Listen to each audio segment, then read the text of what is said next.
দর্শক স্বাগত জানাচ্ছি TVN24 নিউজ নেটওয়ার্কের নির্মিত আয়োজন আওয়ার ডেমোক্রেসি অনুষ্ঠানে আপনাদের সাথে আছি আমি ইহসান জুয়েল।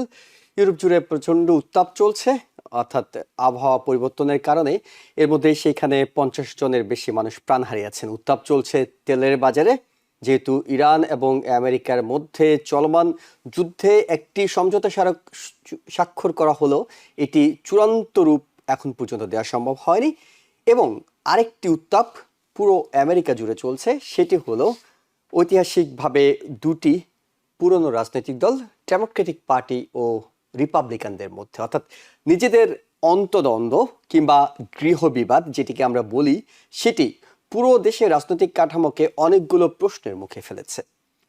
ডেমোক্রেটদের চূড়ান্ত যে অন্তদ্বন্দ্ব সেটি অনেকটাই প্রকাশ হয়েছে নিউ ইয়র্কে গতকালকে যে ডেমোক্রেটিক প্রাইমারিটি হয়েছে, সেখানে মেয়র জোরান মামদানি, যিনি সোশ্যালিস্ট ডেমোক্রেটিক হিসেবে পরিচিত, তিনি যাদেরকে এন্ডোর্স করেছেন তারা জয় পেয়েছে।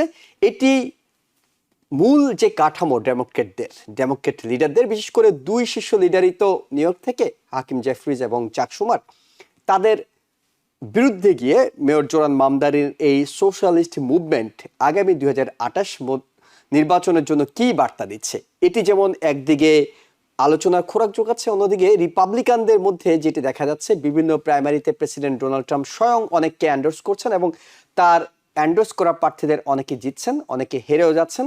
এবং সবশেষ তিনি যেটি করেছেন, একেবারে বাইপার্টিজান একটি বিল, অ্যাফোর্ডেবল হাউজিং বিল, সেখানে তিনি এখন ঘোষণা করে বলছেন তিনি এটি স্বাক্ষর করবেন না। সেনেট এবং কংগ্রেসে দুই দল মিলে যে বিলে সম্মতি দিয়েছে সেটি প্রেসিডেন্টের টেবিলে আছে। প্রেসিডেন্ট বলছেন যদি তার প্রস্তাবিত বিলগুলো স্বাক্ষর করা না হয় তাহলে তিনি এই অ্যাফোর্ডেবল হাউজিং বিলটি স্বাক্ষর করবেন না, যেটি রিপাবলিকান সেনেটর কিংবা কংগ্রেসম্যানদের সাথে প্রেসিডেন্টের সামনের দিনগুলোতে কতটা দূরত্ব তৈরি করে, এটিও যথেষ্ট আলোচনার খোরাক জবাবে। আমরা এইসব বিষয় নিয়ে আলোচনা করব। আলোচনা করতে আমাদের সাথে যুক্ত হচ্ছেন কমনওয়েলথ ইউনিভার্সিটি অফ পেনসিলভেনিয়ার প্রফেসর ডক্টর এম খালেকুজ্জামান, শিক্ষাবিদ ও রাজনৈতিক বিশ্লেষক শেখ আল মামুন এবং বাংলাদেশি আমেরিকান অ্যাডভোকেসি গ্রুপ বাগের প্রেসিডেন্ট জয়নাল আবেদিন। আপনাদের তিনজনকেই স্বাগত জানাচ্ছি। জয়নাল আবেদিন, আপনাকে দিয়ে শুরু করতে চাই, এই কারণে শুরু করতে চাই যে নিউ ইয়র্কে ডেমোক্রেটিক প্রাইমারিটি হয়েছে। এই প্রাইমারিতে বাংলাদেশি কমিউনিটির ব্যাপক আগ্রহ উৎসাহ ছিল, কারণ বাংলাদেশিদের 5 জন প্রার্থী অ্যাসেম্বলিম্যান পদে নির্বাচন করেছেন। আপনি এই নির্বাচনের প্রক্রিয়ার সঙ্গে অনেকটুকু সংশ্লিষ্ট ছিলেন। আমরা একটু তাদের সবশেষ তারা কে কেমন করলেন এই বিষয়টি একটু আপনার কাছে শুনতে চাই, এই প্রার্থী 5 জন বাংলাদেশি অ্যাসেম্বলিম্যান প্রার্থীর বিষয়ে। ধন্যবাদ। গতকাল যে প্রাইমারি ইলেকশন ছিল, গতকাল ছিল চূড়ান্ত দিন। আসলে ভোট গ্রহণ, আর্লি ভোটিং শুরু হয়েছে 13 তারিখ থেকে 21 তারিখ পর্যন্ত, 22 তারিখ বিরতি দিয়ে গতকাল 23 তারিখ ছিল চূড়ান্ত দিন। তো নিউ ইয়র্ক স্টেটে যে 150 জন অ্যাসেম্বলি মেম্বারের মধ্যে এবার একটা ভালো অংশ, অর্থাৎ 5 জন বাংলাদেশি নির্বাচন করেছেন, প্রতিদ্বন্দ্বিতা করেছেন। তন্মধ্যে মেরি জুবাইদা, যিনি অ্যাসেম্বলি ডিস্ট্রিক্ট 36 থেকে প্রতিদ্বন্দ্বিতা করেছেন, উনি 1/4 ভোট পেয়ে, প্রতিদ্বন্দ্বী প্রার্থীর থেকে 1/4 ভোট পেয়ে উনি দ্বিতীয় হয়েছেন। জাকির চৌধুরী, উনিও দ্বিতীয় হয়েছেন, তবে অনেক ভোটের ব্যবধানে, উনি 1600 ভোট পেয়েছেন। এবং মোহাম্মদ মোল্লা, উনি 700 and চেঞ্জ ভোট পেয়েছেন। ওনার মনে হয় পজিশন 4th অথবা 5th, আমার ঠিক জানা নেই। পিয়া রহমান, উনি সেকেন্ড হয়েছেন। উনার নিকটতম প্রতিদ্বন্দ্বীর ভোট ছিল 6000 and চেঞ্জ, আর উনি ভোট পেয়েছেন 1827। সবচেয়ে আলোচিত এবং এইবারই প্রথম কোনো বাংলাদেশিকে একজন মেইন স্ট্রিম পলিটিশিয়ান, অর্থাৎ বার্নি স্যান্ডারের মতো একজন পলিটিশিয়ান এন্ডোর্স করেছে। তিনি হচ্ছেন ex lieutenant commander NYPD Shamsul Haq. Shamsul হকের প্রতিদ্বন্দ্বিতা ছিল অত্যন্ত প্রতিযোগিতাপূর্ণ এবং আসলে আমাদের জন্য, বিশেষ করে বাংলাদেশি বা সাউথ এশিয়ানদের জন্য একটা আফসোসের বিষয়, কারণ উনি দ্বিতীয় হয়েছেন মাত্র 13 ভোটের ব্যবধানে। উনার নিকটতম প্রতিদ্বন্দ্বীর কাছ থেকে এখন পিছিয়ে আছেন। উনার যিনি বিজয়ী হয়েছেন প্যাট্রিক মার্টিনেজ, যিনি এই সিটটা নতুন, এই সিটটা ওপেন সিট ছিল, উনি পেয়েছেন 2703 ভোট। আর নিকটতম প্রতিদ্বন্দ্বী যিনি শামসুল হক, এক্স লুটেন্যান্ট কমান্ডার এনওয়াইপিডি, উনি পেয়েছেন 2690 ভোট, অর্থাৎ মাত্র 13 ভোটের ব্যবধানে এখন পিছিয়ে আছে। তো সর্বশেষ অবস্থা আমরা যেটুকু জানতে পেরেছি, আজকে ওনারা ইলেকশন বোর্ডে গিয়েছিলেন, ওনার অ্যাটর্নি, এবং সেটাকে চ্যালেঞ্জ করেছেন, হয়তো হ্যান্ড কাউন্টিং হবে এবং কি কয়েকটা অ্যাবসেন্টি ভোট এখনো গণার বাকি আছে, যেগুলো কিছুটা ডিসপিউটেড আছে, সেগুলো নিয়ে কথাবার্তা হবে, সেগুলো নিয়ে সুরাহা হবে। আহ, এর মধ্যে যদি ভাগ্য ভালো থাকে তাহলে হয়তো উতরায় উঠতেও পারে, 13টা ভোটের ব্যবধান হয়তো কেটে উঠতে পারে। আমরা যতটুকু জেনেছি এই ভোটগুলো জ্যাকসনাইট এরিয়া, যেখানে শামসুল হকের একটা সম্ভাবনা আছে। তো আমরা এখনো আশা ছাড়িনি, তবে খুব যে আশা করা যায় তাও না। অতীত ইতিহাস যেটা বলে, যেমন স্টিফেনি কাবান আর টিফিনি কাবান যখন প্রথমবার ইলেকশন করে আহ, আহ, কুইন্সবরো প্রেসিডেন্ট হিসাবে, 60 ভোটের ব্যবধানে কিন্তু উনি হেরে যান, এবং উনার ইলেকশনটার সাথেও আমরা সংশ্লিষ্ট ছিলাম। আমরা দেখেছি 3বার গণার পরেও 60 ভোটের ব্যবধানে পাওয়া গেছে। সুতরাং সেই বিষয় চিন্তা করলে আমরা অতটা আশাবাদী হইতে পারি না। তবে এইবারের নির্বাচনে যেহেতু বিষয়টি এসছে, অত্যন্ত উল্লেখযোগ্য দিক হচ্ছে যে গতকাল জোহরান মামদানি, যিনি নিউ ইয়র্কের মেয়র গত বছর নির্বাচিত হয়েছেন, এবং তার যে এন্ডোর্স প্রার্থীগুলো, বিশেষ করে 3জন কংগ্রেসম্যান এবং 3জন স্টেট সিনেটর এবং প্রায় 7জনের মতো, তিনজন তিনজন হলো অ্যাসেম্বলি মেম্বার, তাদের সবাই দেখা যাচ্ছে যে জয়ী হয়েছে। জয়ী হয়েছেন। আমরা এই বিষয়টি নিয়ে আসবো, অর্থাৎ যেটি আপনার কাছে বাংলাদেশি অ্যাসেম্বলিম্যানদের ব্যাপারে তথ্যটা আমরা জেনে নিলাম দর্শকদেরকে অবগত করার জন্য, এবং এটি যদি কোনো একজন বাংলাদেশি এখানে জয় পেতেন, অর্থাৎ তিনি এই প্রাইমারিতে জয়ের পর নভেম্বর নির্বাচনেও যদি চূড়ান্ত বিজয় পেতেন, তাহলে প্রথম কোনো বাংলাদেশি হিসেবে অলবেনিতে তিনি বাংলাদেশিদের কণ্ঠস্বর হতেন এবং নিঃসন্দেহে তার ডিস্ট্রিক্টের জনপ্রতিনিধি নির্বাচিত হতেন। আমরা একটু প্রফেসর ডক্টর এম খালেকুজ্জামান আপনার কাছে যেতে চাই, যেটি শেষ করলেন জয়নাল আবেদিন, যে মেয়র মামদানি তিনি যাদেরকে এন্ডোর্স করেছেন তারা সবাই জয় পেয়েছেন, এবং জয় পেয়েছেন এমন সব প্রার্থীর বিরুদ্ধে যিনি হয়তো কে একজন হিসপ্যানিক ককাসের প্রেসিডেন্ট, অর্থাৎ আদ্রিয়ান এসপেরেটের কথা যদি বলি, 13 ডিস্ট্রিক্টে যিনি খুবই হেভিওয়েট একজন নেতা। তার বিপরীতে আমরা নতুন একজন মুখ দেখলাম যাকে মামদানি সমর্থন করছে, তিনি জিতেছেন। ব্র্যাড ল্যান্ডার গোল্ডম্যানের বিরুদ্ধে জিতেছেন, অর্থাৎ দুজন এক্সিস্টিং ইনকামবেন্ট কংগ্রেসম্যানকে হারিয়ে দিয়েছে মামদানি এন্ডোর্সমেন্ট, যাদের পিছনে এন্ডোর্সমেন্ট ছিল হাকিম জেফরিস, কেতি হুকুলদের মতো ডেমোক্রেটিক শীর্ষ নেতাদের। আমি একটু আপনার কাছে জানতে চাই, এটি কিসের বার্তা দিচ্ছে? মামদানি 6 মাস আগে জিতেছিলেন, তখন এক ধরনের ফ্লো তৈরি হয়েছে, এখন কি মামদানি ডেমোক্রেটিক পার্টির চেয়ে শক্তিশালী হয়ে যাচ্ছেন? ধন্যবাদ আপনাকে। এবং আমি যারা এই ইলেকশনে প্রাইমারিতে জিতে এসেছেন তাদেরকে আমি অভিনন্দন জানাই। দুঃখজনক হলেও বাংলাদেশে একজন আসতে পারেনি, তবে তিনি যদি মানে তার প্রচেষ্টা কন্টিনিউ করে যান এবং অন্যান্য মূল ধারায় যারা রয়েছে, একবার না পারলে দেখো শতবার। আমরা নতুন কমিউনিটি, সুতরাং এবার হয়নি বলে আর হবে না এমন মনে করি না, নিশ্চয়ই ভবিষ্যতে হবে এবং তাদের জন্য আমাদের শুভকামনা রইল। তবে এই সূত্রে আরেকটু বলে রাখি যে প্রাইমারিতে মানুষ খুবই কম ভোট দেয়। আপনি যে একটা অনুষ্ঠান করেছেন আমি দেখেছি। তো আমরা যারা নতুন কমিউনিটি, তারা আসলে আউট অফ দা ওয়ে গিয়ে হলো এই জাতীয় প্রাইমারি গুলোতে পার্টিসিপেট করা জরুরি বলে আমি মনে করি। মেইন স্ট্রিমের ওরা দেয় না, দ্যাটস ফাইন, কিন্তু আমরা যেহেতু আমাদের রিপ্রেজেন্টেশন আনতে চাচ্ছি মূল ধারায়, সেখানে বাংলাদেশি কমিউনিটি আশা করি আমাদের যারা কমিউনিটি লিডার রয়েছেন, এই যে জয়নাল আবেদিন ভাইয়ের মতো লোকেরা বা অন্যরা যারা কমিউনিটি নিয়ে কাজ করেন, তারা নিশ্চয়ই এই দিকটা একটু ইয়ে করবেন, নজর দিবেন, যাতে তাদেরকে এই গুরুত্বটা বুঝিয়ে বলা যায় যে প্রাইমারি বলে ঘরে বসে থাকলে চলবে না, কারণ আমরা একটা উদীয়মান একটা কমিউনিটি, আমাদের রিপ্রেজেন্টেশন প্রথমে খুব দরকার, তারপরে তো যোগ্যতার ভিত্তিতে এক সময় নিশ্চয়ই আমরা আসবো। আপনি যেটা বললেন এই প্রশ্নটাই করা যায়, আমি মনে করি যে এটা খুবই একটা ভালো লক্ষণ আমার ব্যক্তিগত দৃষ্টিতে, কারণ বিশ্লেষণটা আমার হবে। সেটা হচ্ছে যে জোহরান মামদানি নিউ ইয়র্কে যখন তিনি নিজে যখন ইলেকশন করেছিলেন, তখনও খ্যাতি হুকুল, হাকিম জেফরিস অথবা মূল ধারার যারা ছিল, এমনকি বাংলাদেশি কিছু কিছু ডেমোক্রেট মূল ধারার, তারাও আসলে মানে জোহরান মামদানিকে যথেষ্ট ইয়ে করেছে, ভোট দেয়নি। তারপরে তিনি পাশ করে এসেছিলেন। এবং আপনাদের অনুষ্ঠানেও আমি তখনও বলেছিলাম, এখনো মনে করি, জোহরান মামদানি পাশ করেছে, সে তার ইস্যুগুলি নিয়ে পাশ করেছে। সে হিন্দু না মুসলিম না বৌদ্ধ না খ্রিস্টান, পার্সোনালি আমার কাছে এটা খুব বেশি ম্যাটার করে।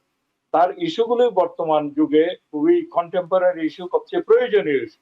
সেই সূত্রে তিনি সোশ্যাল ডেমোক্রেট অথবা ডেমোক্রেটিক সোশ্যালিস্ট যেভাবে বলেন, সেই যে এজেন্ডা নিয়ে বড় শহরে তিনি পাশ করে এসছেন। আমি মনে করি যে বড় শহরের যে সমস্যা, সেগুলি সাধারণ মানুষ যারা যারা খেটে খাওয়া মানুষ, তাদের জন্য বড় শহরে বাস করাটা অনেক দুষ্কর হয়ে যাচ্ছে। সেই সূত্রে জোহরান মামদানির যে এজেন্ডা, তার যে দৃষ্টিভঙ্গি, সেটা আস্তে আস্তে পপুলারাইজ হচ্ছে। শুধু নিউ ইয়র্কে না, আমি মনে করি বড় বড় শহর অনেকগুলোতে আস্তে আস্তে পপুলারাইজ হবে।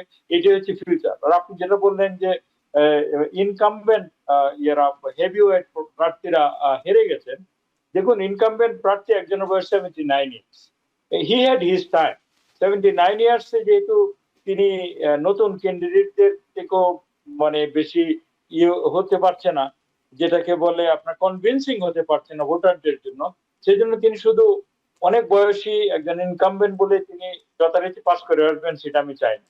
তা আমি মনে করি জোহরান মামদানি রাইট প্যাথে আছেন, এবং তিনি 6 মাস আগে পাস করে গিয়ে এখন আপনি যে 6-7 জন ক্যান্ডিডেটের কথা বললেন, প্রায় সবাইকে যাদেরকে তিনি এন্ডোর্স করেছিলেন তারা পাস করে এসছে। এর মানে হচ্ছে এটা কোনো ফ্লুক, এটা কোনো বিচ্ছিন্ন কোনো ঘটনা। মানুষ বুঝতে পেরেছে যে জনগণের ক্যান্ডিডেটকে, জনগণের যে প্রয়োজনীয় যে ইস্যুগুলো, সেগুলো নিয়ে আসলে কারা প্রকৃত অর্থে কথা বলে। সেই জন্য জাতীয়ভাবে তারা মূলধারার রাজনীতিতে না আসতে পারলেও তারা যে উদীয়মান একটা শক্তি, তাতে আমার কোনো সন্দেহ নেই। সেটা হচ্ছে সোশ্যাল ডেমোক্রেটদের কথা। সোশ্যাল ডেমোক্রেটদের বাইরে গিয়েও যারা প্রগ্রেসিভ ককাস করে, প্রগ্রেসিভ ককাসটা খুব কাছাকাছি সোশ্যাল ডেমোক্রেটদের, সেখানে কিন্তু 97 জন কংগ্রেসম্যান আমেরিকাতে প্রগ্রেসিভ ককাস থেকে রয়েছে। এখানে আপনারা অনেকে হয়তো কাউকে কাউকে চেনেন, বিশেষ করে রো খান্না, ইন্ডিয়ান অরিজিনের, তার প্রমিলা জয়পাল, এই জাতীয় লোকেরা রয়েছে। আর এওসি থেকে শুরু করে রাশিদা তালেব, ইলহাম ওমর, তারা রয়েছে, তো আমরা জানি। সুতরাং ব্যক্তিগতভাবে আমি মনে করি যে উদীয়মান যে শক্তি, যারা জনগণের কথা বলে, সেই জিনিসটা, এবং এবং যুদ্ধ বিরোধী কথা বলে, তাদের মূল ইস্যু হচ্ছে দুটো। একটা হচ্ছে অ্যাফোর্ডেবিলিটি ইস্যু মানুষের, যেটা হচ্ছে প্রত্যেকে আমরা বুঝতে পারছি যে আমাদের নিজের জীবনের অভিজ্ঞতা দিয়ে অ্যাফোর্ডেবিলিটি আমেরিকা কত অ্যাফোর্ডেবল ছিল, কতটা মানে কষ্টকর হয়ে যাচ্ছে। এমনকি আমরা যারা রিসেন্ট লাইফ লিড করে আসছি এই দেশে 39 ইয়ার্স, তাদের জন্য দোকানপাটে গেলে আমরা বুঝতে পারি জিনিসগুলির দাম ডেফিনেটলি বেড়ে গেছে, সেটার চোখের আড়াল হয় না। সেই ইস্যুগুলো নিয়ে কথা বলছে প্রগ্রেসিভরা, কথা বলছে সোশ্যাল ডেমোক্রেটরা, সে অর্থে they deserve to be notice. এটা নাম্বার 1 আমার দৃষ্টিতে। আর 2 নম্বর ইস্যু হচ্ছে তারা যে ইস্যুটা নিয়ে সবচেয়ে বেশি সোচ্চার, সেটা হচ্ছে যে যুদ্ধ বিরোধী যে ইস্যু, সেটা ইসরায়েল গাজার যুদ্ধ হোক, ইরান আমেরিকার যুদ্ধ হোক, ইউক্রেনের যুদ্ধ হোক। সুতরাং যুদ্ধ আমরা চাই না, শান্তি চাই। যে টাকাটা যুদ্ধে খরচ করা হচ্ছে, সেটা যদি প্রগ্রেসিভ এবং মানুষের কাজে ব্যয় করা হয়, তাহলে আমি মনে করি মানুষের জীবনযাত্রার মান অনেক বৃদ্ধি পাবে। রাতারাতি তারা মানে আমেরিকাতে মানে পলিটিক্স পাল্টে ফেলবে, আমি এখনই মনে করছি না। কারণ মাত্র 4 জন কংগ্রেসম্যান বর্তমানে সোশ্যাল ডেমোক্রেট থেকে রয়েছে।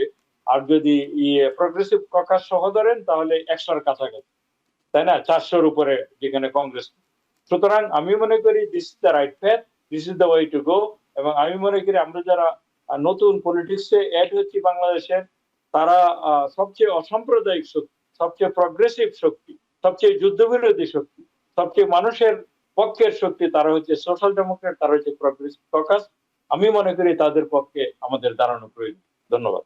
কিন্তু এটা কি পুরো ডেমোক্রেটদের জন্য একটা বড় মাথা ব্যথার কারণ হচ্ছে না? বিশেষ করে স্টাবলিশড যে ডেমোক্রেটরা আছেন, তারা তো নতুনদের এই উত্থানকে কোনোভাবে মেনে নিতে পারছেন না। এমনিতে লেজে গোবরে একটা অবস্থা ডেমোক্রেটদের মধ্যে, আমরা কোনো ভীষণ মিশন কিছুই দেখতে পাচ্ছি না। তার মধ্যে দলের মধ্যে যদি এমন একটা ভাঙাঘরা তৈরি হয়, সেটি আগামী নির্বাচনে রিপাবলিকানদেরকেই কি শক্তিশালী করবে না? না, সেটা আমি মনে করি না। কারণ হচ্ছে প্রগ্রেসিভ ডেমোক্রেটরা এবং হচ্ছে সোশ্যাল ডেমোক্রেটরা যেসব সিটে কম্পিট করছে, সেটা কিন্তু দেশব্যাপী, বিশেষ করে রুরাল এরিয়াতে। মূলত এখন হচ্ছে যেটা বললাম, কসমোপলিটান, মেট্রোপলিটান দু একটা সিটিতে। তো এটা হচ্ছে বিগিনিং। আমি মনে করি না তারা ভিত্তি নাড়িয়ে দিবে। এখনো মেজরিটি যে ডেমোক্রেটিক ক্যান্ডিডেট যারা প্রাইমারিতে পাস করেছে, তারা কিন্তু সেন্টারপন্থী, তারা কিন্তু মধ্যপন্থী। সেটা তো আমার তেমন আপত্তি নেই। তবে আমি মনে করি আস্তে আস্তে ওয়েবটা শিফট হওয়া প্রয়োজন, খুবই আস্তে আস্তে। এই জন্য যে পুরো ডেমোক্রেটিক দলের ভিতর বিভেদ বেঁধে যাবে আমি মনে করি না। ডেমোক্রেটিক দল একটা বড় স্পেকট্রামের দল, সেখানে এক্সট্রিম লেফট থেকে শুরু করে অনেকটা রিপাবলিকানদের মতোই লোক, এমন লোকজনও ডেমোক্রেটিক দলে আছে। সুতরাং তাদের একটা বিগ ট্রেন্ড, সেখানে যদি এই ওয়েবটা তারা তৈরি করতে পারে আস্তে আস্তে, তাহলে ভবিষ্যতের পলিটিক্স এর জন্য, ভবিষ্যৎ জেনারেশনের জন্য ভালো হবে বলে আমি মনে করি। তো আমি কিন্তু মনে করি না এই বিভেদটা স্থায়ী কোনো ব্যাপার। মানে যদি মূল ডেমোক্রেটিক পার্টিকে সোশ্যালিস্ট ট্যাগটা লাগিয়ে দেয়া যায়, যে তারা সোশ্যালিস্ট, মূল ডেমোক্রেট পার্টির যারা শীর্ষ নেতা থেকে শুরু করে একটা সময় যদি তাদেরই দাপট বেশি থাকে, এটি কি রিপাবলিকানদেরকে এই অন্তত প্রচারণা চালাতে কিংবা প্রোপাগান্ডা চালাতে সহায়তা করবে না যে ডেমোক্রেটিক পার্টি তো সোশ্যালিস্ট পার্টি, যেটি আমেরিকার রাজনীতির মূল ধারার সঙ্গে যাচ্ছে না? তাদের চেষ্টা তারা করবে, তাদের চেষ্টা তারা করবে। তবে আমাদেরও দায়িত্ব হচ্ছে মানুষজনকে অনেক বেশি সচেতন করে তোলা। সোশ্যাল ডেমোক্রেট মানে কমিউনিস্ট না, ডেমোক্রেটিক সোশ্যালিস্ট মানে সোশ্যালিজম নিয়ে আসা না, সেটা হচ্ছে কল্যাণ ভিত্তিক রাষ্ট্র তৈরি করা, যেগুলির মডেলগুলি হচ্ছে আপনার স্ক্যান্ডিনেভিয়া অথবা এমনকি আমাদের উত্তরের যে নেইবার, হ্যাঁ, তো সেই জিনিসগুলো রিপাবলিকানরা তো সেটা বলতেই থাকবে, এনি চান্স দে গেট তারা তো এটা ব্যাড মাউথিং করবে। কিন্তু মানুষজন যে বুঝতে পারে, এটা তো আমরা দেখতে পাচ্ছি বিভিন্ন ইলেকশন গুলো, বিশেষ করে ইয়াঙ্গার জেনারেশন এই পার্থক্যটা বুঝতে পারে। সোশ্যাল ডেমোক্রেট মানে হচ্ছে সোশ্যালিজম তৈরি করে ফেলা নাই কেন, এবং যারা ক্যান্ডিডেট তারাও কিন্তু বারবার স্পষ্ট করেছেন আমরা ঠিক সোশ্যালিজম এই দেশে কায়েম করব না, এটা হচ্ছে এক ধরনের কল্যাণ রাষ্ট্রের প্রতি মানে কল্যাণ রাষ্ট্রের দিকে কাজ করা, অর্থাৎ ওয়ার্কিং ক্লাস পিপলকে সাথে নিয়ে কাজ করা, তাদের ওয়ার্কিং চাহিদাগুলোকে, ক্লাস এবং লোয়ার ক্লাস এবং এমনকি মিডল ক্লাসটাও সেটা দেখা, জি। এমনকি অসাম্প্রদায়িক চেতনার যে আমেরিকা, সেটাকে তারা আপহোল্ড করে। ওকে, শেকাল মামুন, একটু আপনার কাছে শুনি। সেটি হলো নিউ ইয়র্কের রাজনীতিতে যদি আমরা ফিরি, সেখানে নির্বাচনের আগে থেকে বিভিন্ন সংবাদ মাধ্যম একটি কথা বলছিল, এটি জোরান মামদানি বনাম হাকিম জেফ্রিজের যুদ্ধ। কে জিতবে, যে যার পক্ষে ভোটাররা যাবেন, যার পক্ষে প্রার্থীরা জিতবেন, তিনি নিউ ইয়র্কের ডেমোক্রেটিক রাজনীতি নিয়ন্ত্রণ করবেন। বিষয়টা কি এতটা সহজ সমীকরণে ফেলে দেওয়ার সুযোগ আছে, নাকি আরো অনেক যদি কিন্তু আছে, যে ডেমোক্রেটিক পার্টিতে আগামী দিনে মামদানি যেটি বলবেন নিউ ইয়র্কে সেটি হবে? বিষয়টা কি এমন? Well, if you look at the whole Democratic poll, যেখানে 80% of the Democratic members in the New York City or all over the country, they support, anti-Israel, anti-war. সেখানে যদি আমরা এখন সেন্ট্রাল গভর্নমেন্ট থেকে জেফরি হাকিম অথবা আপনার চাক শুমার যদি কোনো কিছু ইম্পোজ করতে চায়, people are not silly anymore, people could see that সেখানে জেনোসাইড হয়েছে প্যালেস্টাইনে, Iran or is completely unnecessary. We are spending lots of money, billions of dollars right now today also. আমরা জানি যে হোয়াইট হাউস কংগ্রেসকে বলছে $82.5 billion তাদেরকে appropriation করার জন্য। So these are completely waste, এবং American people are paying instead of $3 gallon per gas to $5 per gallon. So এটা কিন্তু কাউকে বোঝায় দেওয়ার দরকার নেই যে জেফরি হাকিম কি বললো বা চাক শুমার, কিন্তু এটা কিন্তু দরকার নেই। Trump became president based on the affordability. Everything is going out of affordability. So it all is a factor. So it's not Mamdani versus Jeffrey Hakim. এবং আমরা জানি যে দেখেন প্যালেস্টাইনে, even after the ceasefire, there's hundreds of kids has been killed. এবং এখানে কোনো আমাদের এখানকার মিডিয়াতে কখনো CNN দেখবেন না, নিউ ইয়র্ক টাইমসে দেখবেন না। Even new York Times is very sad যে আজকে ব্রাড ল্যান্ডার উইন করছে বা SPLR লুজ করছে।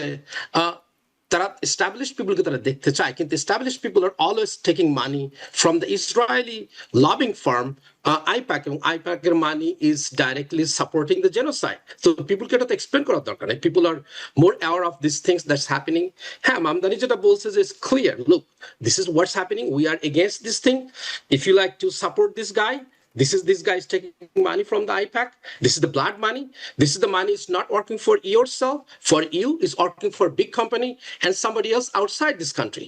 The people heard this thing, এবং সেটা against people vote this. আমার মনে হয় না যেটা there's a fight between those. আর আমরা একটা জিনিস বারবার বলি যে socialist, what's the definition of socialism or socialist versus open economy?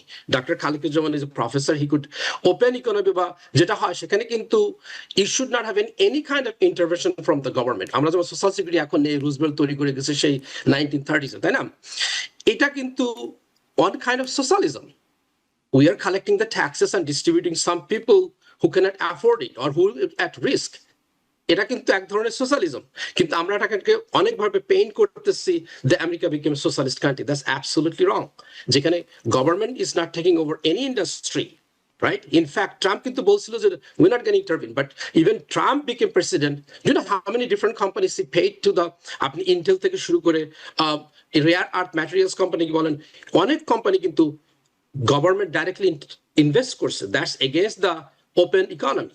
That's part of socialism. So you're taking part of the any open market by একটা open একটা company, established company আপনি take over করতে a certain person. Government should have any kind of intervention. That's called pure economy, not socialism. So America is not a socialist country. It's not going to be a socialist country, but it's your society's responsibility to make sure the people who are in the lower quartile, lower 20%, 25%, they should have the living standard. Otherwise, the crime is going to go up. People is going to commit crime. Who is going to eventually pay? The business people is going to pay for it. So we have to create a balance. So Amadarke, as a citizen, we need to understand what's the real socialism in Russia versus progressive movement but social responsibility. আমি একটু শামসুল ভাই সম্পর্কে একটু বলতে চাই। At the same time previously বলছে যেটা জয়নাল ভাই বলছেন, হি ইজ মাই ক্লাসমেট।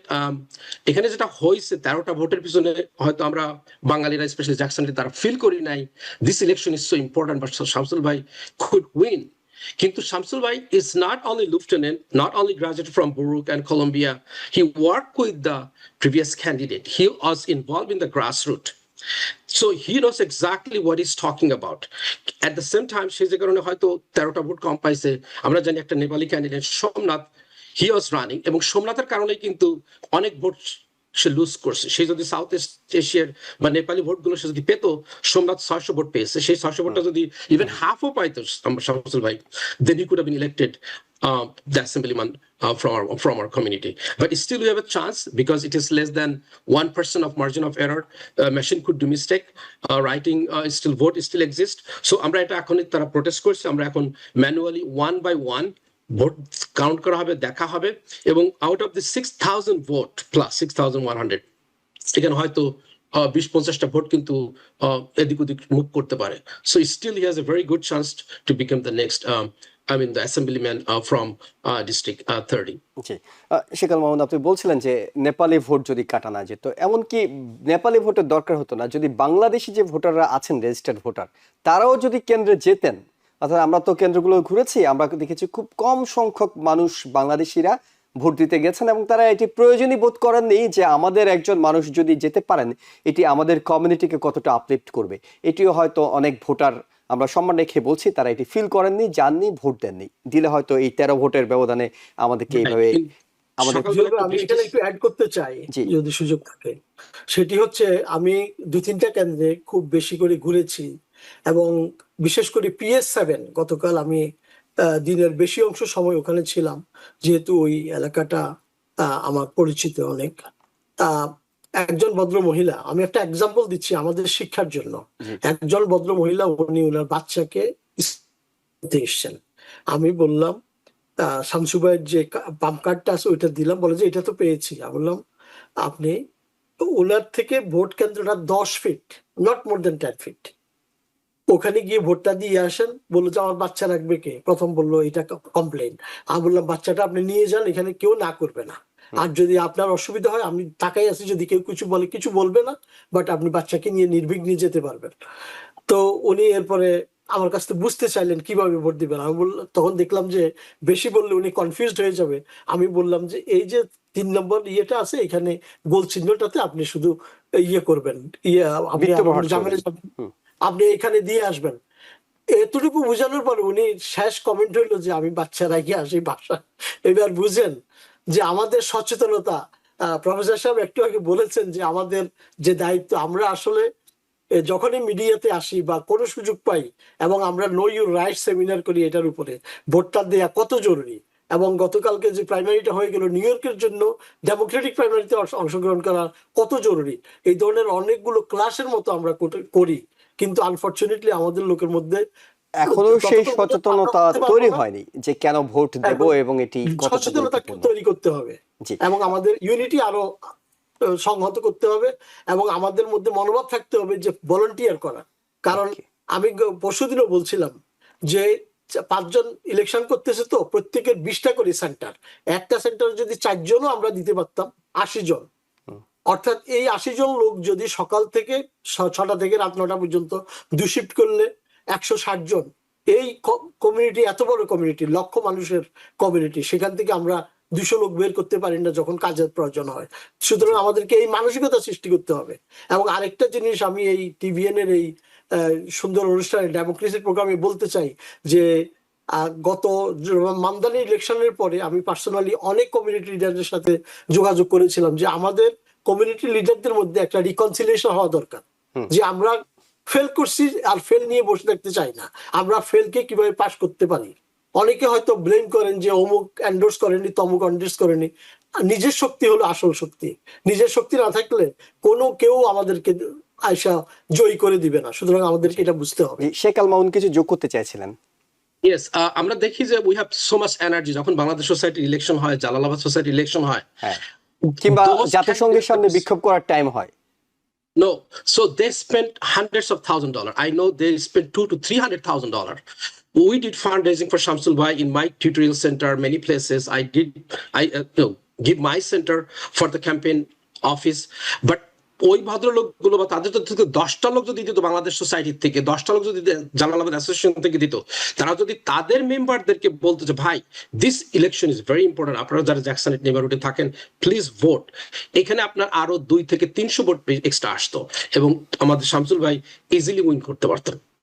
জি, নিঃসন্দেহে আপনার অনুভূতির সঙ্গে আমরাও একমত যে আমাদের যে সংগঠনগুলো আছে, আমরা যখন বাংলাদেশের রাজনীতি নিয়ে প্রোটেস্ট করতে হয় কিংবা বাংলাদেশের রাজনীতি নিয়ে ডিম ছোড়াছুড়ি করতে হয়, সেইখানে এতটাই অ্যাক্টিভ থাকি আমেরিকাতে। আমেরিকার আমাদের একজন প্রার্থী দাঁড়িয়েছেন, তিনি নির্বাচিত হলে কতটা বাংলাদেশের মানে এই বাংলাদেশি কমিউনিটির মুখটা উজ্জ্বল হতো, সেটি আমরা হয়তো অতটা গুরুত্ব দিয়ে ভাবিনি যতটা ভাবি বাংলাদেশে অমুক দল কিংবা তমুক দলের স্লোগান দেওয়ার সময়।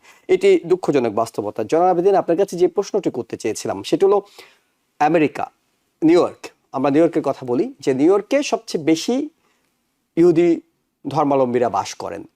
এবারে নির্বাচনে আমরা দেখলাম যে অ্যান্টি ইসরায়েল যে মুভমেন্টটা, অর্থাৎ এই অ্যান্টি যুদ্ধ যদি আমরা বলি, সেই মুভমেন্টটা তারাই জয়লাভ করলো।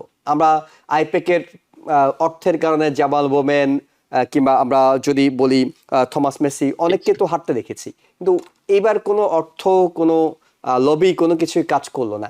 এটির পিছনে কি সূত্র থাকতে পারে বলে আপনার কাছে মনে হচ্ছে?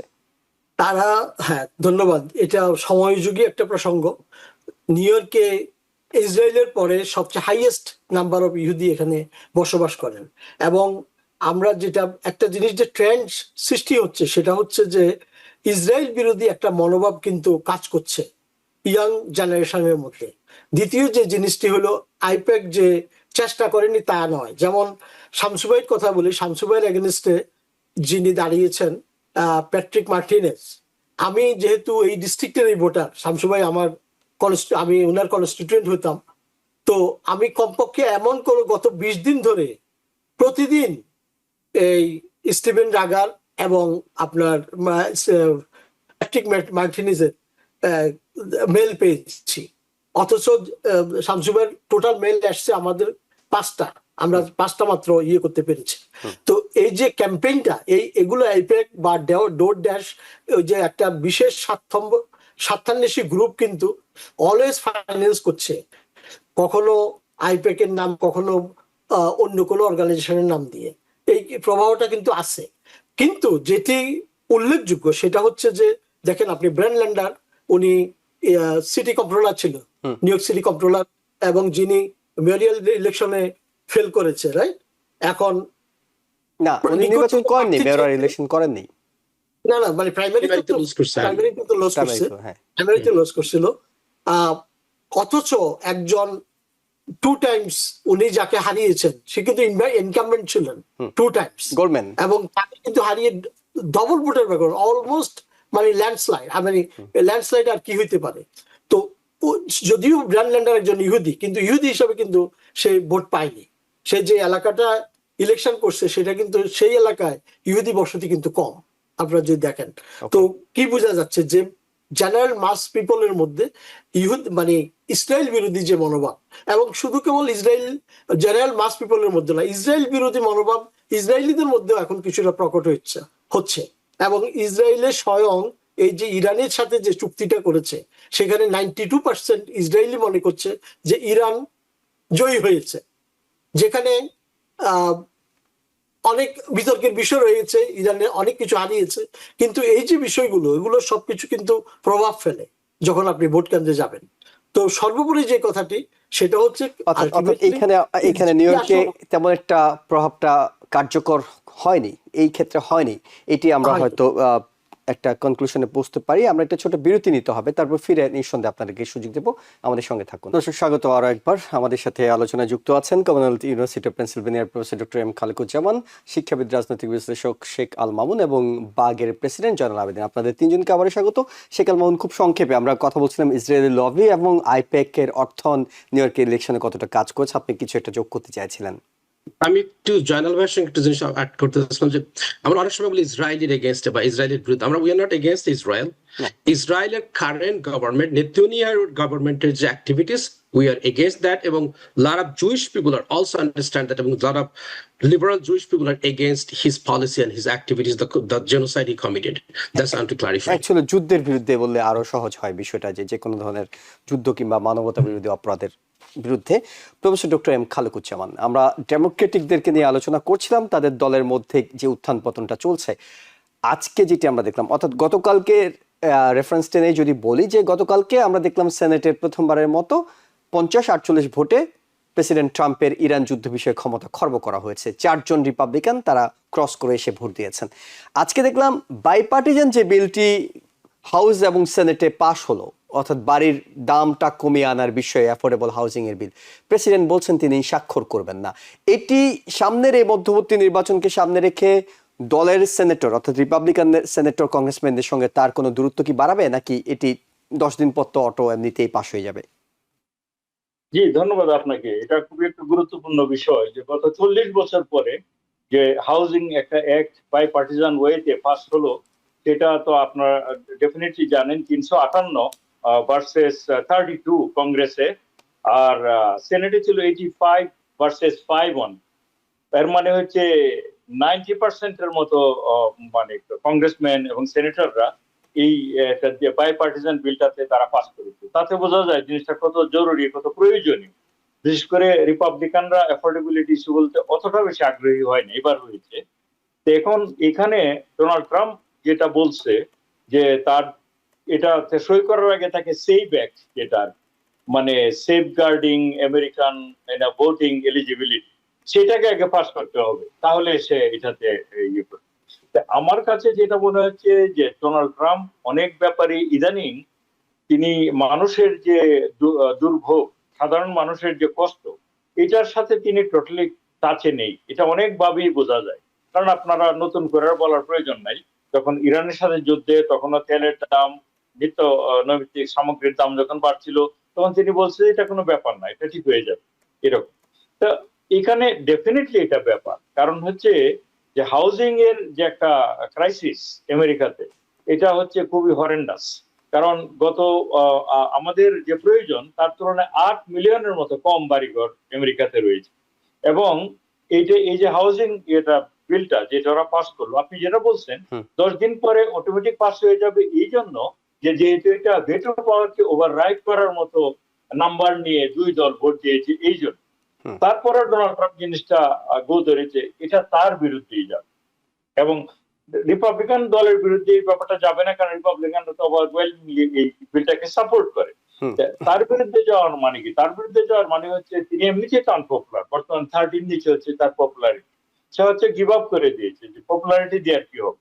তার থেকেও বড় কথা হচ্ছে আপনারা জানেন 70 থেকে 73% লোকজন মনে করে যে ইকোনমিক মানে ইস্যুতে যে ডোনাল্ড ট্রাম্পের যে নীতিমালা এগুলি কার্যকর না। শুধু তাই না, 65% লোক মনে করে তিনি কার্যকর তো নাই, তিনি যেটা করছেন সেটা ইকোনমিক সিচুয়েশনকে আরো খারাপের দিকে নিয়ে যাচ্ছে। একটা তো হচ্ছে কার্যকর না, আরেকটা হচ্ছে তিনি যা করছেন তার মধ্যে খারাপের দিকে নিয়ে যাচ্ছে। এই যে একটা বিল, সেটাও একই আরেকটা উদাহরণ, তিনি খারাপের দিকে নিয়ে যাচ্ছে। তাহলে আলটিমেটলি হয়তো বিলটা পাস হবে। এই বিলে কি ছিল? এই বিলে ছিল, আপনি জানেন যে কর্পোরেশন যেগুলি বড় বড় কর্পোরেট, আপনার যখন একটা বাড়ি বাজারে আপনি বিক্রির জন্য দেন, কর্পোরেশনের হাতে প্রচুর টাকা, তারা গিয়ে বাড়িগুলো কিনে নেয়, কিনে নিয়ে তখন সাধারণ মানুষ আর কিনতে পারে না। এটার উপর একটা লাগাম টেনে দিয়েছে যে কোনো কোম্পানি 350 বেশি বাড়ি কিনতে পারবে। এটা একটা উদাহরণ দিলাম আর কি। এরকম আরো অনেকগুলো উদাহরণ আছে যে এনভায়রনমেন্টাল কিছু রেগুলেশন আছে যখন নতুন বাড়িঘর করবেন, এইটা তারা একটু রিল্যাক্স করেছে, সেটা কমিয়ে এনেছে যে দুটো বাড়ি যদি নির্মাণ হয়ে থাকে আর মাঝামাঝি জায়গাটাতে এনভায়রনমেন্টাল রেগুলেশনের ভিতর দিয়ে যাওয়ার প্রয়োজন নেই। আরেকটা উদাহরণ দিলাম যে একইভাবে আপনি মনে করুন যে ফার্স্ট টাইম বায়ার অথবা যে নতুন বাড়ি যাতে সহজে নির্মাণ করা যায়, হ্যাঁ, তাতে করে কিছু প্রণোদনা দেওয়া, এই সবগুলি জিনিস খুব জরুরি, খুব প্রয়োজনীয়।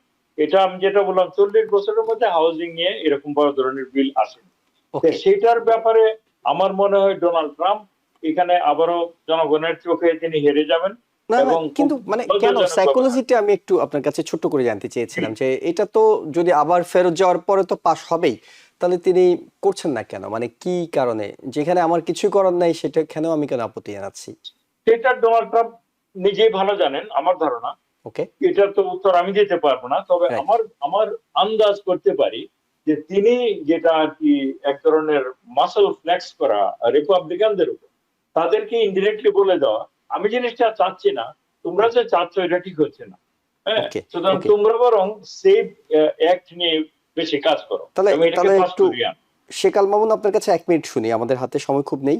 সেটা হলো যে কালকে আমরা যেটি দেখলাম যে রিপাবলিকান সেনেটররা তার মতের বিরুদ্ধে গিয়ে তার পাওয়ার খর্ব করার জন্য ভোট দিচ্ছেন। আজকে আবার দেখলাম তিনি চাইছেন না, এটি তো আগেও তারা জানতেন, হয়তো জানার পরেও তারা সব ভোট দিচ্ছেন। রিপাবলিকানদের উপরে ডোনাল্ড ট্রাম্পের নিয়ন্ত্রণ কি একটু কমছে, নাকি সামনে মধ্যবর্তী নির্বাচন এখন সবাই আগে নিজের প্রাণ বাঁচানোটাকেই গুরুত্ব দিচ্ছেন? I think your second sentence is right. যে সবাই এখন midterm is coming up. They have to save their own district, own position. আমরা জানি যে আমাদের নিউ ইয়র্কের mark ললার congressman, he is against it. তার কোন আমি কানেকশন যেটা বললেন যে for the last 40 years we didn't have this kind of housing bill. It could have been huge campaign promotion for the Republican Party, এবং সেখান থেকে ট্রাম্প কি করে উইথড্র করলো, এবং সে যখন ইলেকশন করেছিল হি কমিটেড যে ইউনো হোয়াট, আমি হাউজিং এক্সপ্যান্ড করবো, আরো হাউজিং সেক্টরটাকে আরো ইজি করবো for the new buyers and all those things. So why he has to add this voter ID registration with this housing things, it doesn't make sense. So a lot of senators and congressmen are really a little bit frustrated with him, and that's the way they show it. You know what, we have to save our back as well. অনেক ধন্যবাদ আপনাদেরকে। আমাদের সময় শেষ হয়ে গেছে। Professor doctor M Khalequzzaman, Sheikh Al Mamun, Zainal Abedin, আপনাদের তিনজনকে ধন্যবাদ জানাচ্ছি আপনাদের মতামতের জন্য, সময়ের জন্য। দর্শকদেরকেও ধন্যবাদ জানাচ্ছি আমাদের সঙ্গে থাকার জন্য। আগামীকাল রাত 8টায় আওয়ার ডেমোক্রেসি অনুষ্ঠান দেখার আমন্ত্রণ জানিয়ে শেষ করছি। ভালো থাকবেন। টিবিএন 24 টেলিভিশন দেখতে আজই কল করুন 7187776556। লগ ইন করুন www.totalcablebd.com। নিউ ইয়র্ক থেকে সম্প্রচারিত টিবিএন 24 টেলিভিশন বিশ্বজুড়ে বাঙালির কণ্ঠস্বর।